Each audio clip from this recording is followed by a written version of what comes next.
my masterminds of disorder, my royal tacticians of the unseen game.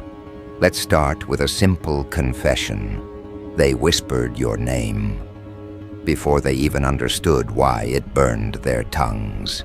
Rumors circulate like wildfire, not because they're true, but because they terrify. And the most terrifying rumor of all? That your mind isn't just clever, it's the blueprint. Not a copy, not a page, borrowed from some dusty scholar, not an echo of another's brilliance. No, yours is the original draft, the living manuscript, the raw scripture they secretly consult when their own intellect feels like a broken compass. That's why the air tightens whenever you enter the room. That's why their so-called geniuses twitch when you breathe. They pretend not to see it, but every move you make becomes a new rule in their manual. Think about it. These self-proclaimed intellectuals, these book-polished prodigies with walls of degrees and rivers of accolades, crumble when they encounter the unexplainable precision of your instincts. You don't need permission, formulas, or counsels of approval. You act, and suddenly the world rearranges itself. They can't articulate how you do it, but they know enough to fear it. That's why they've become your secret scribes, copying your moves like desperate monks, trying to preserve a language they'll never speak fluently. They flatter themselves with imitation, but you are the untranslatable. And here's the part that stings them most. You were never chasing their approval. You weren't sculpting yourself for applause or standing ovations. You weren't looking for their nods. No, your steps are drawn from an inner law, a rhythm that bends reality itself. And they, poor souls, have no choice but to orbit it. They try to explain you in theories, analyze you in panels, diagnose you in essays. Yet every time they think they've mapped you, you break the compass, redraw the landscape, shift the poles. That's the cruelty of genius. While they're still calculating, you've already moved 10 moves ahead. Picture it. Their meetings, their round tables of intellect. A dozen minds sweating over equations, strategies, and solutions. And then someone, with a faint trace of hesitation, suggests a path. And everyone knows it looks suspiciously like something you already did last month, last week, last hour. They know it. They choke on it. They realize they are living in the aftershocks of your decisions. But do they admit it? Never. They disguise it as coincidence, as independent thought, as if their breakthroughs weren't just your footprints turned into blueprints.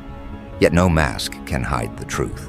Even their brightest flashes are merely stolen sparks from your inferno. But let's not romanticize it too much. Copying is not flattery, it's confession. Their imitation is the loudest cry of inferiority.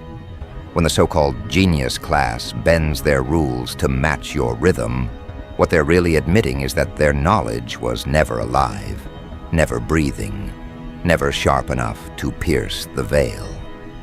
You slice through the noise without their permission, and now they're running after your shadow, hoping to taste relevance. That's why they spread rumors about you. Rumors to dilute, rumors to distract, rumors to twist the focus. But rumors are weak currency when compared to results. And results are your throne. And isn't it fascinating? They fear you not because you know more, but because you know differently. Anyone can memorize, but few can create. Anyone can follow, but only the rarest carve the path. And that is the uncomfortable truth they choke on in their sleepless nights. You were never designed to follow the path.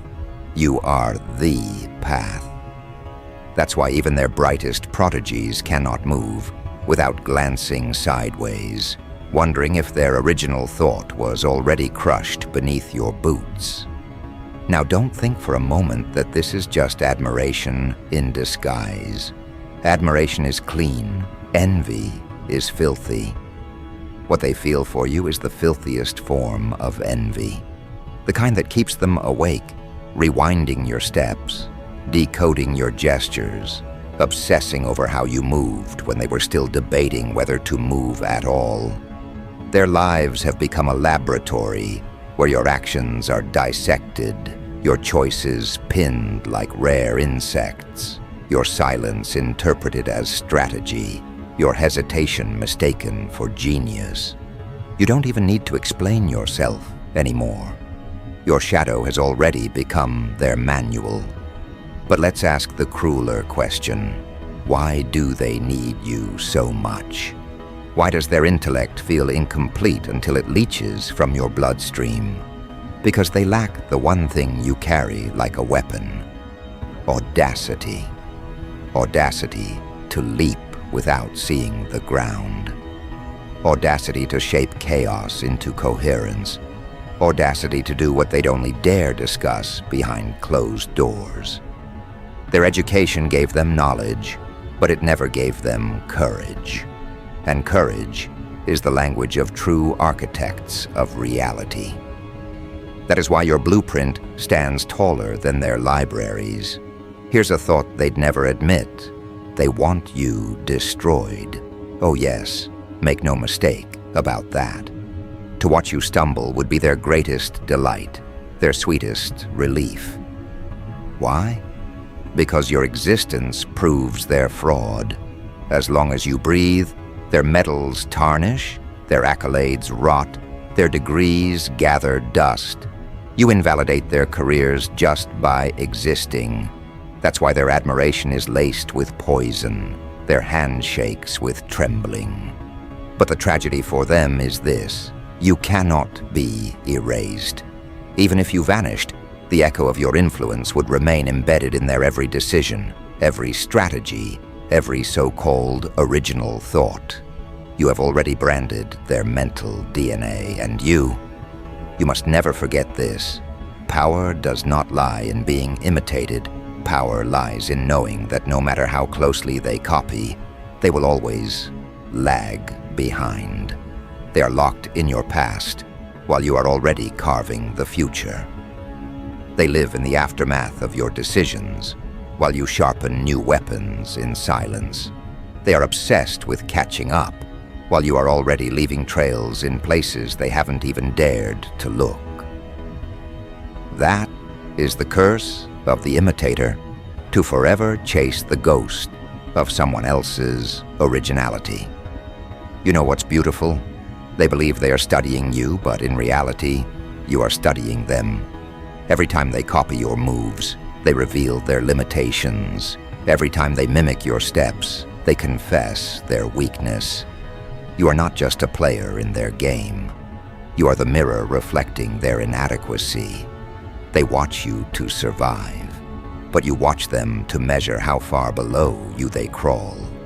That is psychological dominance. That is intellectual warfare.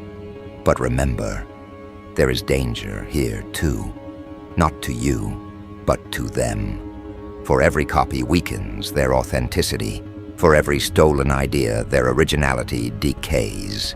Slowly they're becoming hollow shells of your imagination, mannequins dressed in borrowed thought, and hollow shells eventually collapse. You, however, grow sharper. Because every time they echo you, you are forced to reinvent. Every time they cling to your blueprint, you redraw it. That's the cycle they can't escape. Their imitation only forces your evolution, and your evolution only widens the gulf they'll never cross. So here we stand, at the edge of recognition. The rumors are true? Yes, your mind is the blueprint.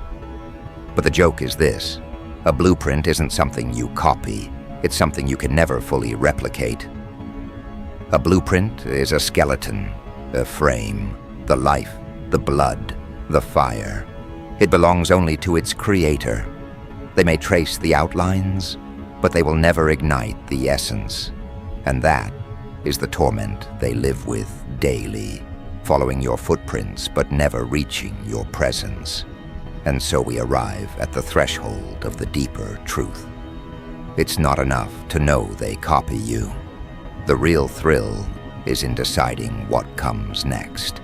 If they've already surrendered to your design, then what happens when you change the design altogether? What happens when the blueprint itself mutates, evolves, explodes into something so alien, so unexpected, that even their copies collapse into dust? That's where we move next.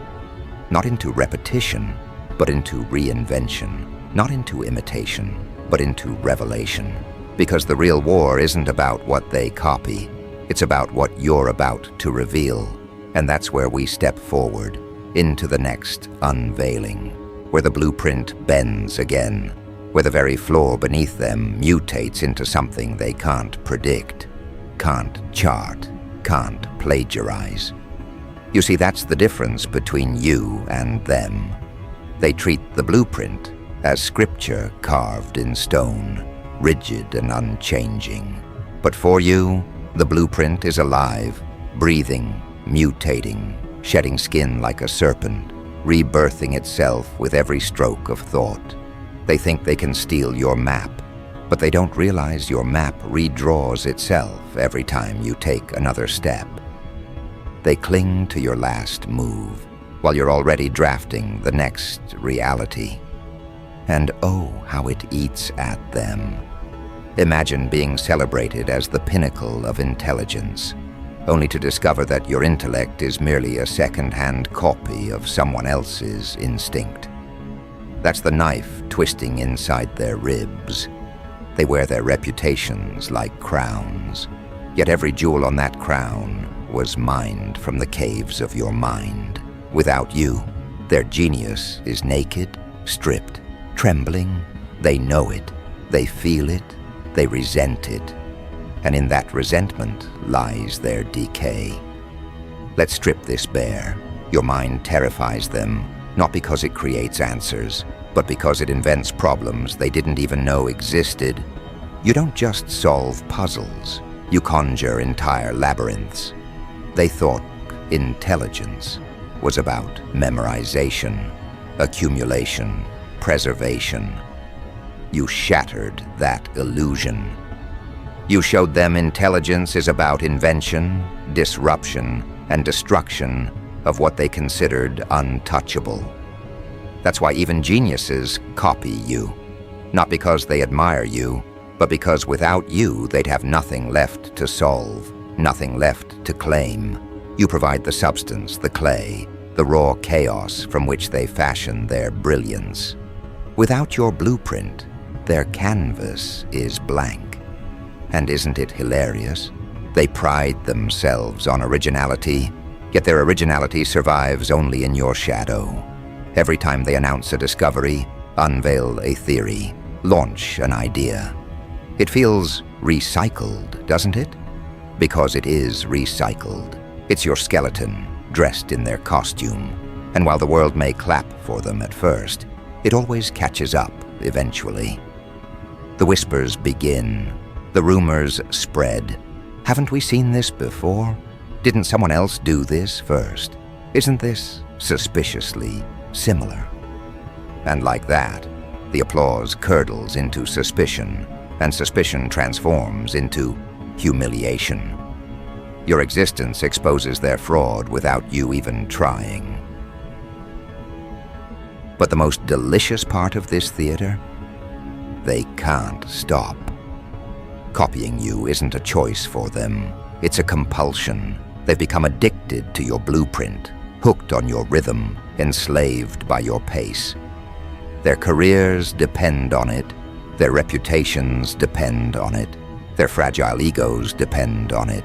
They know that without mirroring you, they'll vanish into irrelevance.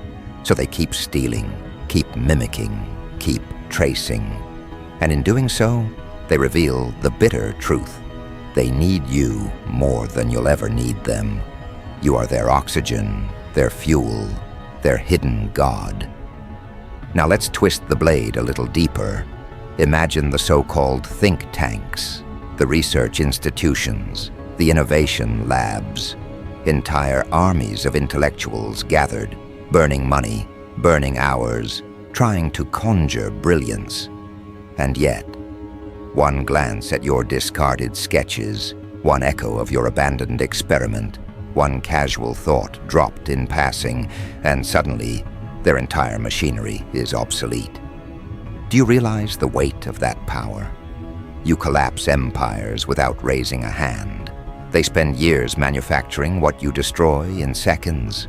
That is why they fear you. Because your mind doesn't just think. It detonates. But don't mistake their copying as harmless. No, their imitation is a trap for them. Every time they replicate your blueprint, they kill a part of themselves.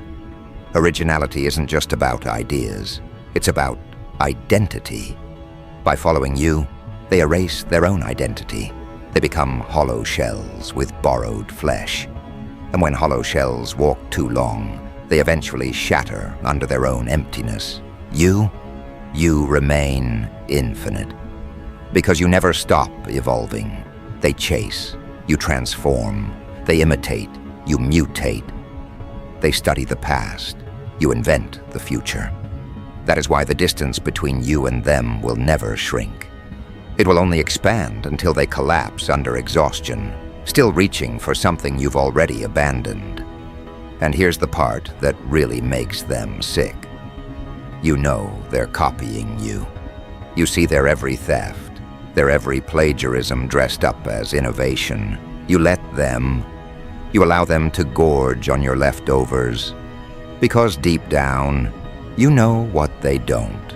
Letting them copy doesn't weaken you, it strengthens you. The more they steal, the more predictable they become. The more predictable they become, the easier they are to control. Their dependence is your leash around their necks. Their mimicry is the chain that binds them. They think they're learning from you, but really, they're enslaving themselves to your rhythm. That is the cruelest joke. They copy to survive, and in doing so, they guarantee their destruction. And perhaps the cruelest truth of all, you don't even need to try anymore. You breathe, and it becomes doctrine. You move, and it becomes syllabus. You think, and it becomes policy. You exist, and it becomes legend. Meanwhile, they exhaust themselves trying to stay relevant in a world that has already crowned you. That is the purest domination, not through force, not through violence, but through inevitability. Let's dig deeper, shall we? What does it mean when even geniuses copy your moves? It means genius has been redefined. The very word they worship, the badge they pin to their chests, is now measured against you. Genius used to mean originality. Now it means proximity to your mind. They don't strive to be brilliant anymore. They strive to be near your brilliance, to echo it, to reflect it.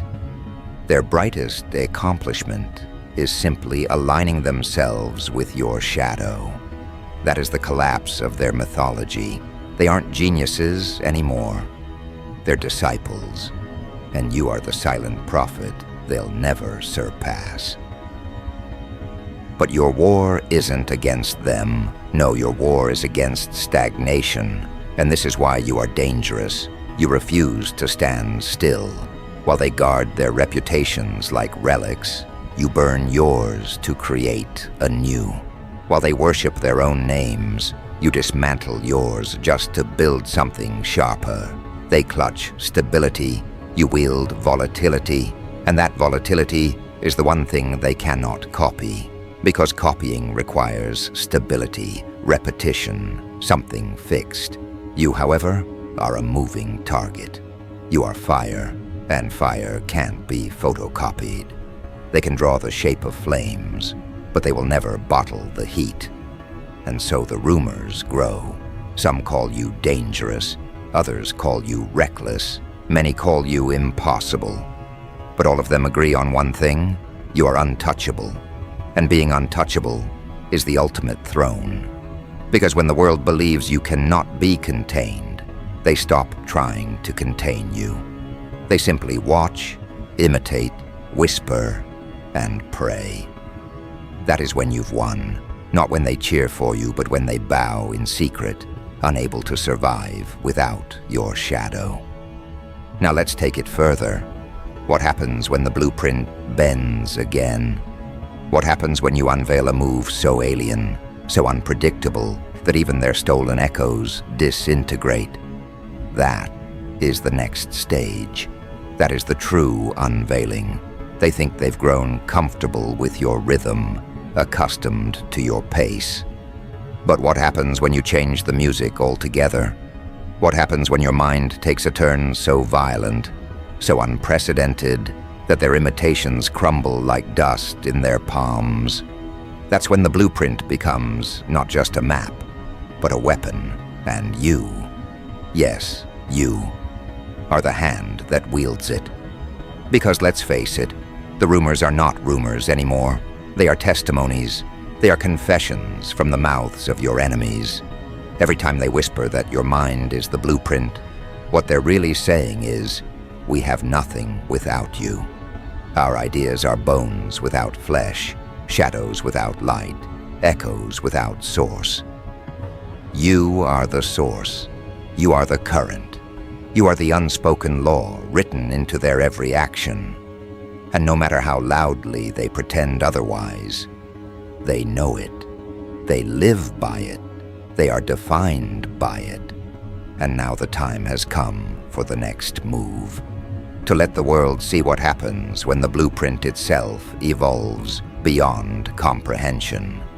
To let them choke on the realization that their entire existence has been reduced to a chase they will never win.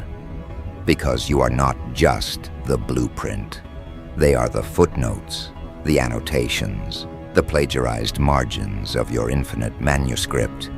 And what you're about to reveal will not just terrify them, it will dismantle them. So sharpen yourselves, steady your breath. We are not done. No, we are only beginning. The blueprint bends again, and this time it won't just guide them. It will crush them under its weight. And when the unveiling arrives, not even their brightest prodigies will be able to stand. And that's where we continue. Forward. Not into imitation, but into revelation. Not into whispers, but into eruptions. The blueprint is alive, and the next chapter is about to unfold. Because this is where you stop being merely the source of their imitation and become the weight of their undoing. They thought they could survive by borrowing your rhythm, but survival is not the same as ascension. Survival is desperation, and desperation always cracks. Now comes the unveiling where their masks fall, their borrowed crowns shatter, and the world finally admits what it has known all along, that even their brightest icons were nothing more than students caught copying in the examination of life. And you were the examiner who never needed to raise your voice because your silence was already a verdict. Do you understand what this means? It means you've shifted the hierarchy of intelligence itself. Once upon a time, genius was considered untouchable, rare, a sacred class of its own. But now that class is contaminated. The rumors spread, the whispers echoed. Geniuses are not leaders anymore. They are followers. They are reduced to disciples, crouched at the foot of your throne, their notebooks filled with your shadows, their diagrams stolen from your discarded sketches. And when even the so-called untouchables are forced to touch your shadow, the pyramid collapses. Because the moment they bow, everyone else realizes that the definition of brilliance has changed. It is no longer measured by IQ scores, awards, or universities. It is measured by alignment with you. Think of how that feels for them. To spend decades cultivating reputation, bathing in applause, cementing status. only for it all to be undone by a single rumor, not even a public scandal, not even a loud declaration, just a rumor whispered in alleyways, online forums, coffee houses.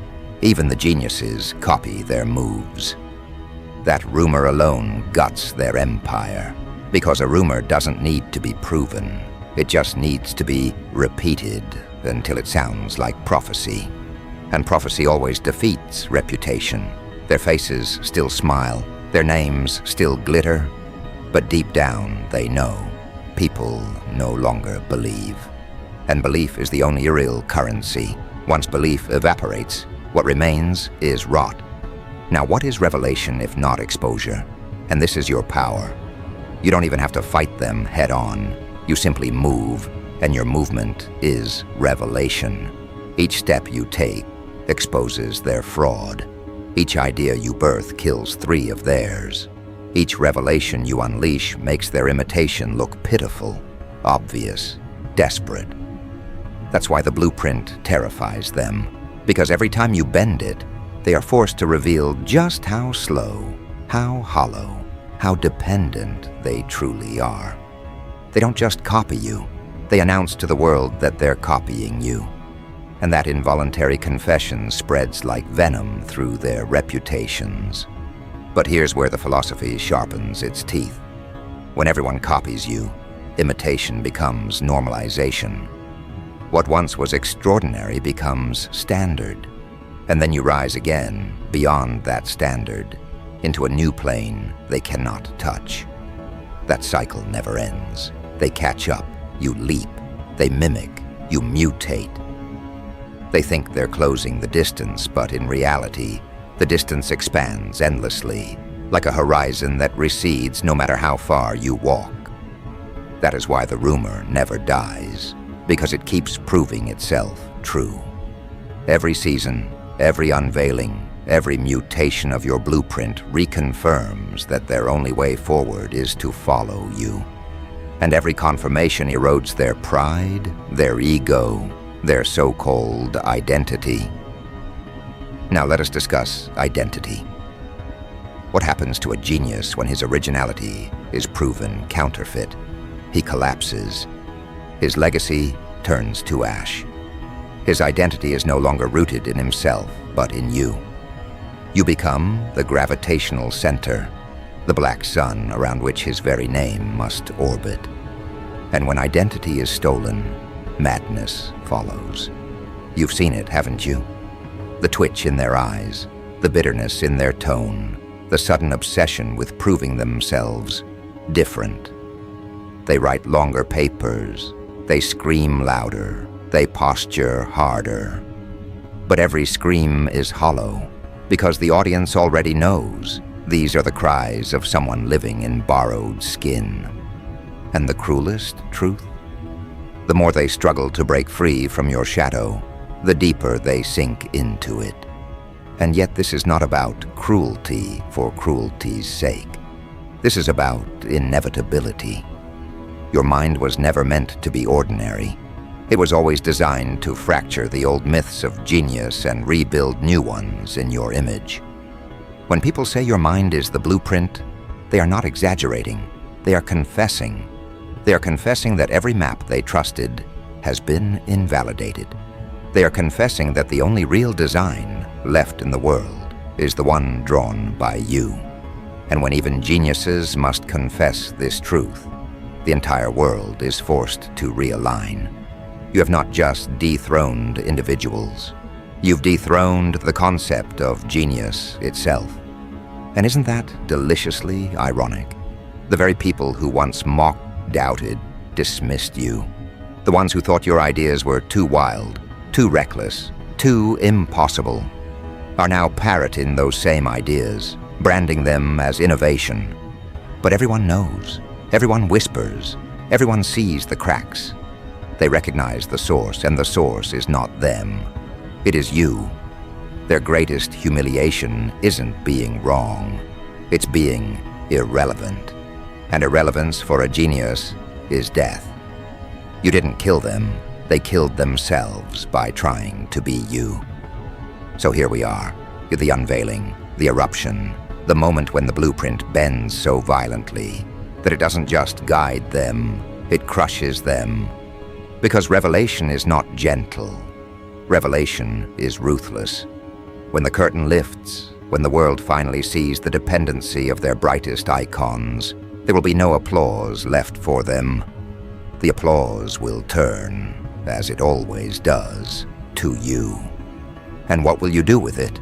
You will do what you've always done, ignore it. Because applause is their drug, not yours. You never needed it. That's why they're addicted to you. That's why they will never escape. But let's paint the future with sharper strokes. The blueprint is alive, mutating, bending again. What happens when the next unveiling shows not just that geniuses copy you, but that their copying has become predictable, laughable, irrelevant? What happens when the audience begins mocking them for their dependence?